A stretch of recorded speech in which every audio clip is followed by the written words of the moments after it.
What you are going to show in these tables that you are going to see, tables that we did with Richard Shaw, Pinlight. So it's a memory, really, for Richard, who contributed so much to the Torah codes. So worthwhile showing people what we did, and also shows how beautifully introduced the Bible code. What is interesting is that you have Pinlight, definitely, with the smallest skip, which is very, very significant. What he means by that, the small skip, it's like we're talking about, again, like we do in the film, equidistant letter sequencing, which is skipping letters to find other words in the Torah. And in the word Pinlight, what was the skip? It is four. Four letters. Only 4 letters. So you wouldn't even need a computer if you knew where to look to find the name Pinlight. Yeah, definitely. It's very. Now, what is interesting that under Pinlight you have a small skip of this year, 5776. Yeah, that's the Hebrew calendar word for 2016. Clearly shows that Pinlight has a very important task, destiny of this year to bring more to our cause. Now, really, you have here, you can see on the right, 5775, Tafshinayin Hey, which really we did the previous. It's when the phone came out. Yeah, right. Now, also, what we have here on the same line of Pinlight, we have ephod and ephod, as we showed already in one of the watchers. Yes. That ephod are connected with codes. And ephod's kind of interesting because it was a device that the high priest wore that lit up when you asked it questions. Exactly. So we're kind of postulating, could the Torah code be the modern ephod? We've mentioned that before, even in Watchers we mentioned that. But in this case, it is very interesting. Maybe the ephod was a device. It had some kind of technology that we don't understand today. It was a divine thing. Now also what is important is that we have like a sentence, the purpose of Pinlight, the purpose of Torah code is to show to the world the deeds of God, because the Torah was a blueprint of creation, which means that everything which is in the Torah, it was planned, and really with our deeds, and free choice. But when we behave in different ways, we have different tables. I mean, this is the idea of the codes, which were only the written Torah, not in the Bible, not in the... No, this is amazing to me. It's very humbling and exciting to think that we'd have anything to do with showing the world the deeds of God. But I mean, if that's what we're supposed to do, it's a great thing. But you also done a couple other really interesting tables, which blew my mind. This one here, because this is on all the news today about Hillary Clinton being sick, and so we thought we'd see if there was a table about that. And tell me what you found here. So it's amazing that only once in the Torah it appeared that Hillary is sick. Also very interesting. In a full sentence, Hillary is sick with the same skip. Right, definitely same skip. Once in the Torah, yeah.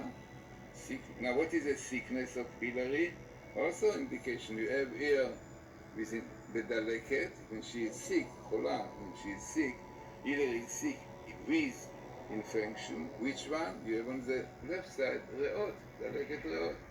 So, lungs, yeah, which is with infection. Weren't you telling me that that's the word in Hebrew for pneumonia? Yeah, in English is pneumonia. In Hebrew, you say daleket. It is infection. Which kind of infection? Of the reot.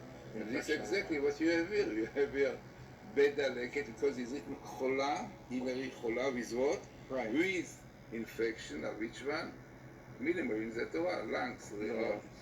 And also we have the ear, we have 5776, which is this here. Right. And also, by the way, you have the woman, to tell you that she is a woman. Yeah, and that's close to her sentence, sick Hillary. Really amazing.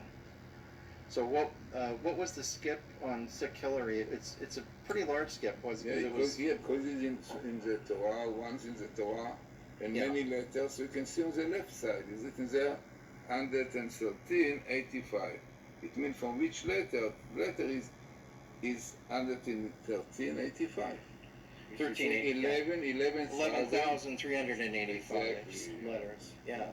So because it is, But it's a complete sentence with both words in it, which, right, and this is also the best meeting with the leket and with ear also. Right? Yeah. Now this other one, And this is the other one that Richard Shaw speak about. I mean, it'll make a lot of people angry, but here it is. Anyway, you've got an enormous sentence in this. Yeah, so you have to analyze to show clearly. Now, the first thing I have to emphasize that the basis of this finding is by a site which is called Kilashem Amucha. That's a kingdom is to God. Very interesting site. And there I found as you can see from the beginning, which is in Hebrew, Toavat Hashem, the abomination unto the Lord, of Arsot Habrit, of the United States, in one sentence. Unbelievable, yeah? Yeah. And they found, the continuation is, Ma yesh libam, like ma, what yesh, what there is in their heart. Yeah, what is their heart? Yeah. They are defiled, and United States comes in right across that word, they are defiled. And then the abomination unto the abominable unto the Lord. And all of this is in the same skip, in the same sentence, which is very, very highly significant because well, yeah, but when you show this to me, and then we realize that in the plain text down below, exactly the same. It says an abomination unto the Lord thy God. Exactly. So very important that in Torah course you should use the right words. Yeah. Unfortunately, all those who are doing tables put words without. Yeah. It must be the proper sentence. So this table was found in the book of Deuteronomy, or in few because it's such a distance. There must be many. Oh, yes, you can see it really. But the plain text from Genesis, it goes after Deuteronomy. But the plain text was found in Deuteronomy. Right. The plain text. Now, also very important to point out Obama and Hillary. You can see this is what I found. After seeing their table, I saw that Obama and Hillary, you can see Hillary in red, Obama in yellow, really like... they're like intertwined with each other. Exactly. Which is really... Definitely also very interesting. Crazy. And showing the connection, definitely, of their deeds.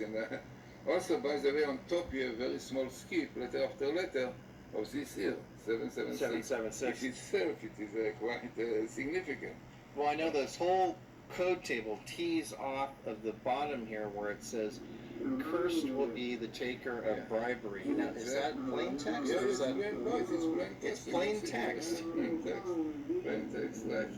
And also, by the way, we have to emphasize the left. You have the left side. The left, Because you know quite well that the left, this is the side, the left wing, very much with this. Now, is this also in Deuteronomy? Cursed will be the taker of bribery?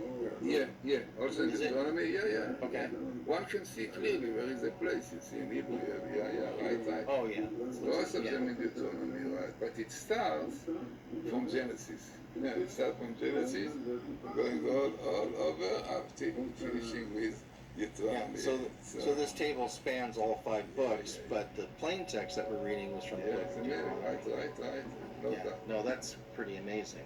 So definitely this. Well, it's amazing when you see that in the code, the abomination unto the Lord, and then in the plain text it says the same thing. Yeah, this which gives a lot of force to the finding. Yeah, that doesn't happen very often.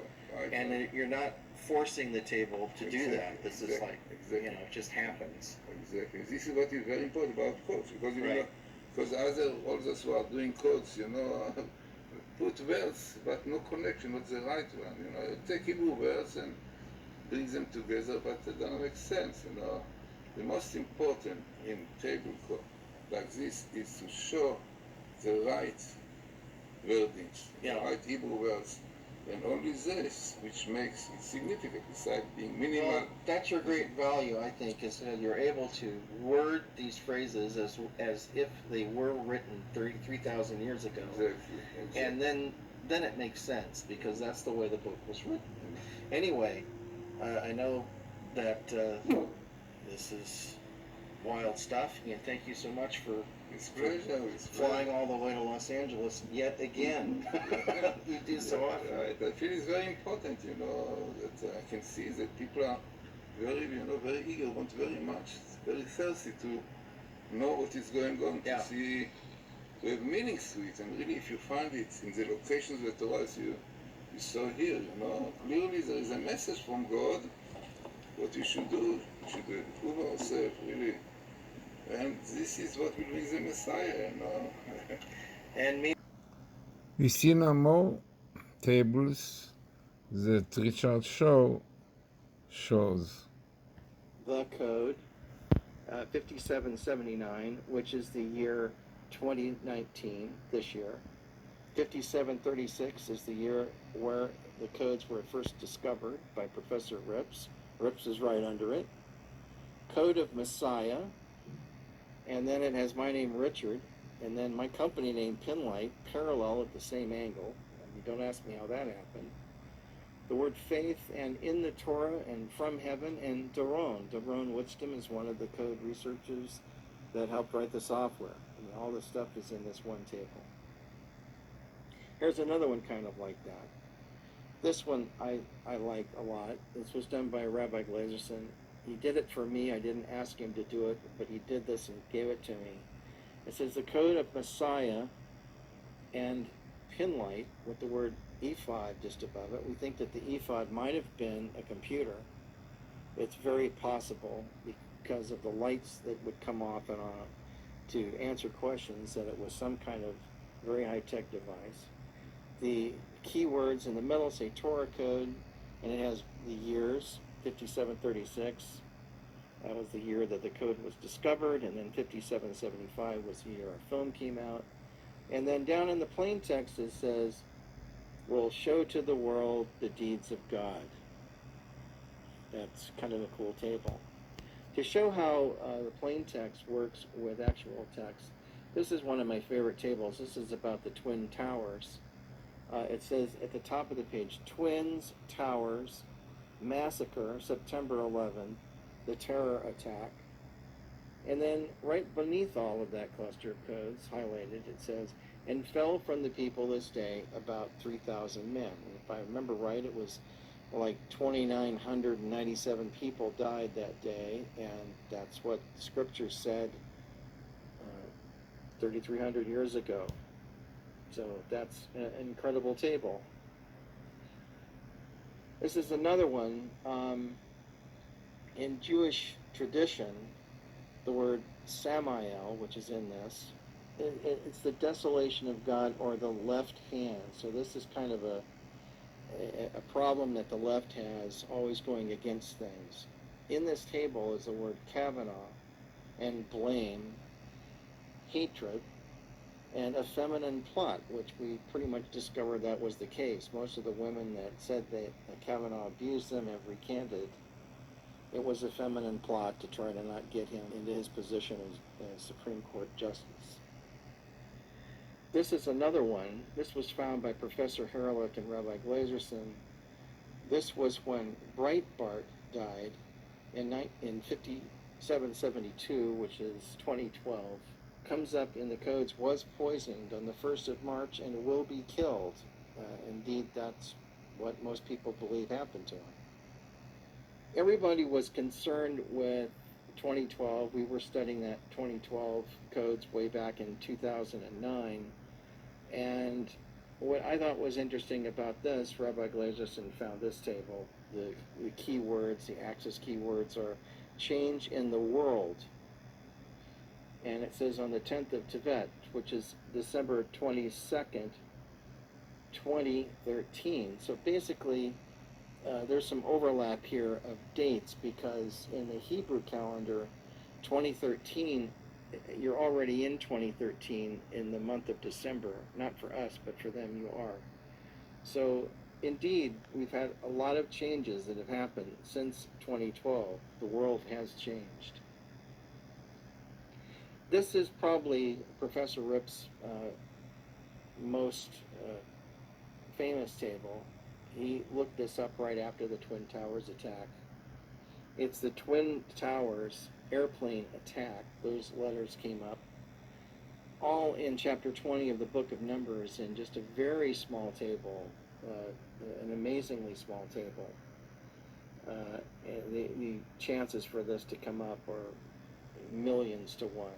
All of those words would be so tightly configured in just one chapter.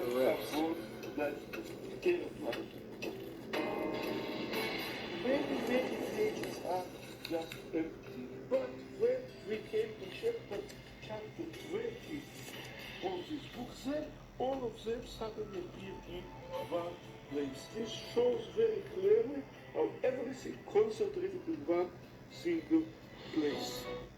All right, so that is basically showing that this, what we did, I asked Professor Herlick if he could do some monkey text for me, or essentially to see if he could find the same words that Professor Rips did in another text. And sure enough, he did. But as you can see, here's the first example, 4,488 letters in it. And that's really just kind of random and doesn't mean anything. It's insignificant. In Professor Ripp's original table, the whole table was only 234 letters. Here's another one that we discovered. This was in a table that ended up having 7,772 letters. It had all of the same names, but the skips were enormous. So it's basically forcing a table to say what Professor Rips found mostly in the book of Numbers. This is a Planet X table. If you know anything about Planet X, there is this idea that Planet X Nibiru is going to appear. We don't know when, but the Torah codes seem to predict it. And in Jewish mystical texts, it talks about Planet X quite a bit. There's a lot of people studying it right now. No one's seen it yet, but we think that it might have had something to do with the flood of Noah and other things that happened through history. There's researchers like Marshall Masters and also Gil Broussard have done insane amounts of work studying this and comparing it to historical references. But what's interesting about this, it says, in the end of days, Nibiru, it has it all spelled out in very tight form, a warning in 5776, and a lot of people were talking about Planet X in 2016, and basically a threat. Here's another one, a little bit different. But in the actual plain text, it says, I see him, but not now. I behold him, but not near. A star will come out of Jacob. A scepter will rise out of Israel. And this is out of Breaking Israel News. After 40 days, when the pillar rises from earth to heaven in the eyes of the whole world, and the Messiah has appeared, a star will rise up on the east, blazing in all colors, and 7 other stars will surround that star, and they will wage war on it. Now, this is basically in Jewish mystical texts. And there was a guy who tried to claim that he was the Messiah 400 years ago, and because this planet didn't appear, they didn't believe him. What's interesting, in the New Testament, Jesus says that there will be a sign of the coming of the Son of Man, and then the Son of Man comes. Some people believe that that sign is an astronomical sign. Here is that scripture in Matthew 24. Immediately after the tribulation of those days shall the sun be darkened, and the moon shall not give her light, and the stars shall fall from heaven, and the powers of the heavens shall be shaken. Did that sound like some kind of major astronomical event? And then shall appear the sign of the Son of Man in heaven, and then shall all the tribes of the earth mourn, and they shall see the Son of Man coming in the clouds of heaven with power and great glory. This is